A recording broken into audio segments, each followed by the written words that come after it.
এটা হচ্ছে মাল্টিপ্লাগ।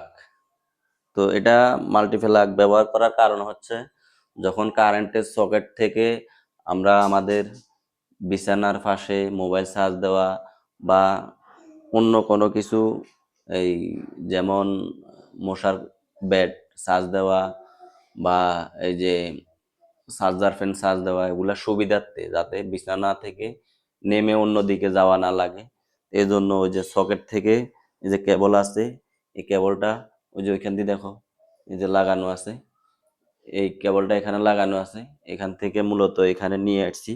তো এটাই যে একটা দুইটা তিনটা চারটা, এটা কিন্তু হার্ড অর্থাৎ ভালো একটি মাল্টিপ্লাগ। তো এই যে এই সুইচ, এখানে জিরো আছে জিরো আছে জিরো আছে জিরো আছে, এদিকে থাকা মানে এখানে লাইন নাই এখন। তো এইটার ভিতরে লাইন আসছে কিন্তু এখানে লাইন নাই, চার্জ দিলে চার্জ হবে না।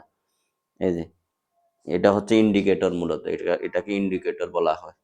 তো এখন আমি এই যে এই সুইচ দিলাম, এই যে বাতিও জ্বলে, এই যে এখানে কিন্তু এখন লাইন আসছে, দিলে চার্জ হবে। এই যে এই যে এই যে ওকে।